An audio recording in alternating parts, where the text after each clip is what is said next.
but I hope it gives you an insight as to how good independent markets can be. Get down here, support markets like this. And just over my shoulder here is Shepherd's Bush Market. I haven't been to this market in about 20, maybe 30 years. I don't even know if I was a teenager the last time I came here. But I've heard there's great food, independent traders, and I heard that prices are very reasonable because people aren't being charged an arm and a leg to trade here. So let's go, let's have a look, and let's see what we can get. I'm excited for this one because I used to love Shepherd's Bush Market, so let's see. Shepherd's Bush Market was established way back around 1940 under the railway arches. It grew from a local shopping spot to a vibrant multicultural hub known for textiles, fresh food and global goods, attracting diverse immigrant communities like Caribbean and South Asian who enrich its offerings, surviving war and redevelopment threats to remain a significant West London market.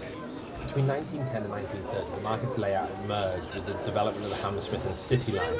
But after a brief closure for the troops in 1915, it reopened in 1918, with returning soldiers being helped with them to restart their lives, being offered stalls. 1950s to 1970s saw a huge growth of immigrant communities from the Caribbean, Southeast Asia and Africa, bringing textiles, spices and different foods, making it a treasure trove of global culture. Shoppers found African prints, Indian embroidery, fresh produce and even live animals such as chickens and rabbits. It became famous for its lively haggling and diverse vendors, which is butchers, hairdressers, and a sense of community with people buying everything from fabrics to international cuisines. And now in the modern era, many of the shops like the flooring suppliers and textile sellers have been there for generations. The market has faced threats for redevelopment, but community efforts have helped overturn compulsory purchase orders, which has helped preserve its character. And now you can find traditional day-to-day life stuff as well as multicultural foods, and honestly it is an absolute gem of a market. Get down there and have a look. As you can see walking down the streets, it is just full of offerings from food, carpets, fabrics, textiles, juices. It's an unreal experience.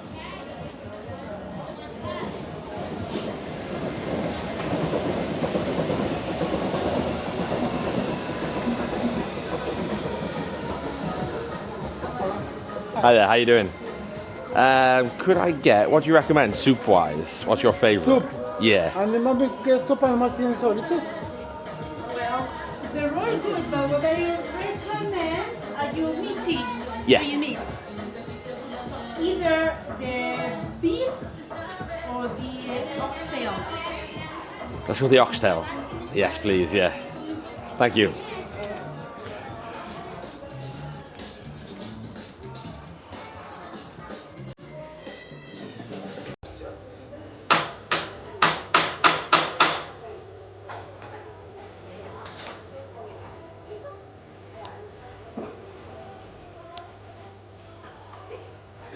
So the first stop is Tostitos Latinos in Shepherd's Bush, and I went for a huge bowl of oxtail. It smells delicious, and we've got a little bit of, I'm guessing, like chimichurri kind of sauce on the side.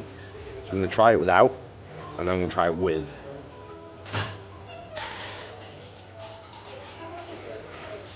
That's really comforting. It's quite vegetable flavour,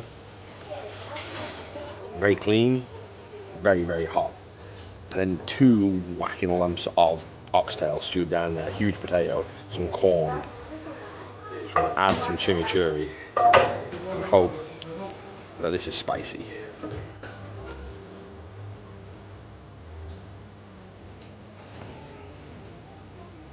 It's like a spicy chimichurri, which is delicious.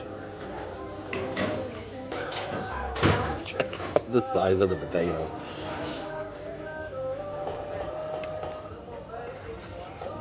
And then corn as well. Fab.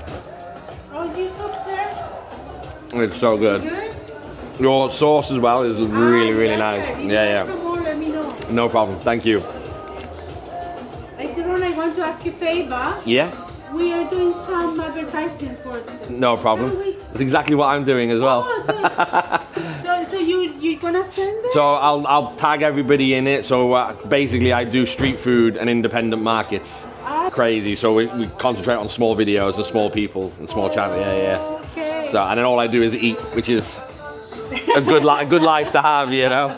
That's right. But yeah, whatever I can help with later, no problem. Yeah. Yeah. Corn's really good. The corn hasn't been stewed down in our soup for a long time. But it's still really crunchy and fresh.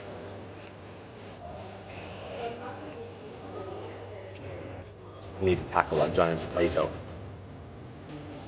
Look, cut it down into little manageable pieces.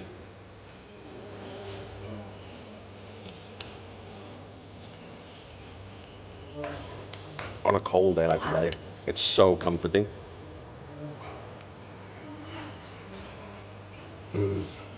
That is so tender. All the little collagen bits down by the bone still have a chew to it, but the meat falls off.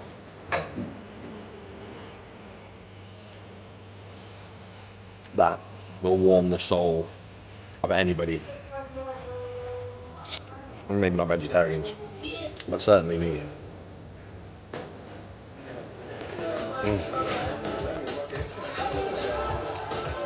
Outstanding. So next up, this behemoth is from Falafel Hut. And it's a falafel wrap. And it's only a $5, but it's filled with lettuce, onions, pickles, falafel, yogurt sauce, chili sauce, aubergines that look like they've got some kind of a tahini style marinade on them.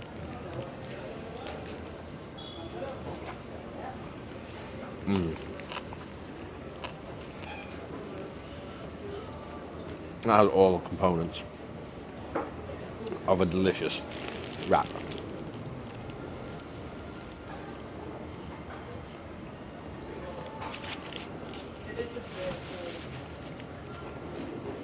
Our falafel has great crunch. The aubergines offer, I don't want to say a mushy texture, but they offer like almost like a creamy texture. The yogurt sauce in there, the tahini, the crunch from the pickles, the freshness of the lettuce.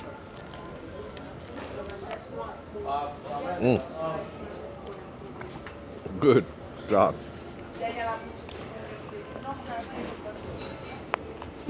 I might need to censor that bit out.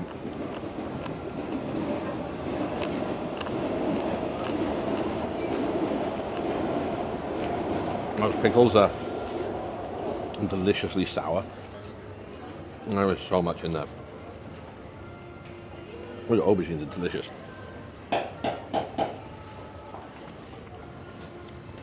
For £5, that is unreal. This is what I love about Shepherd's Bush Market. I hadn't been here for years, but the second you walk in, it is just a huge melting pot of people. There's Ethiopian, there's Latin American, there's Middle Eastern, there's African, there's American, there's I think everything but British. But we are a culture that has relied and depended on a melting pot of cultures to come in.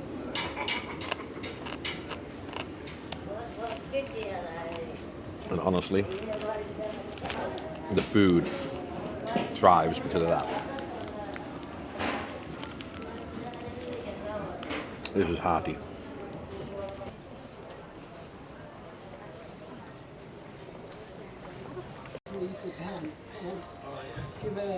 So next up is Biang Dang for their pork bao, and it's too big to fold and eat, so I'm going to have to do it with a fork.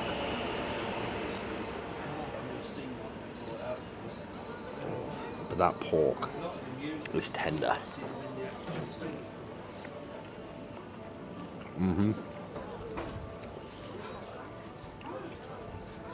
Oh, it's bloody delicious.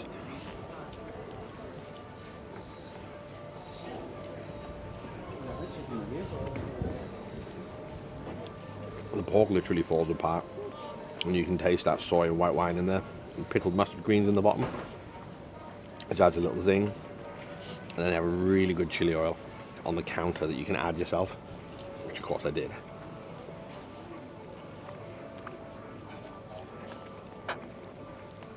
Those pickled mustard greens really add a nice punch of sour and salty. But the pork is rich and fatty.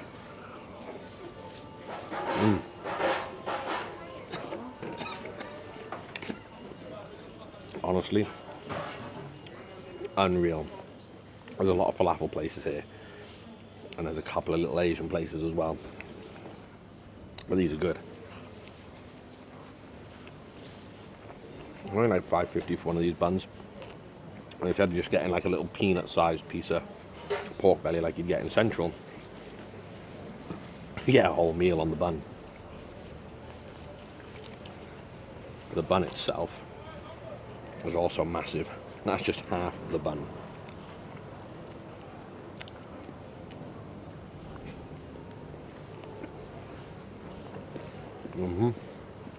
Pillowy soft. But honestly, as much as I love that pork, it's those mustard greens that I love the most. They bring so much more to the dish. Outstanding dish.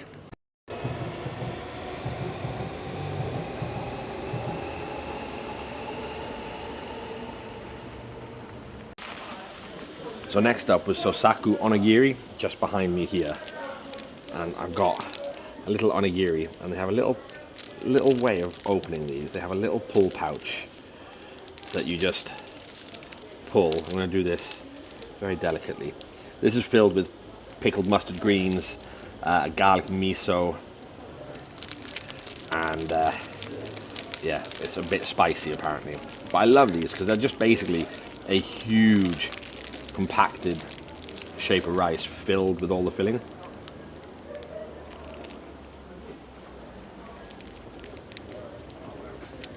And as you can see, this is all the pickled mustard green. And that mayonnaise is delicious.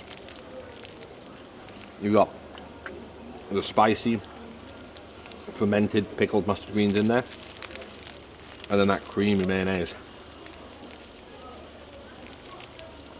And don't get me started on the rice. Every single grain is felt. It's not sticking together, but it's sticky. But the pickled mustard greens for me, Roland Joint came down here and had the bulgogi, and that is outstanding.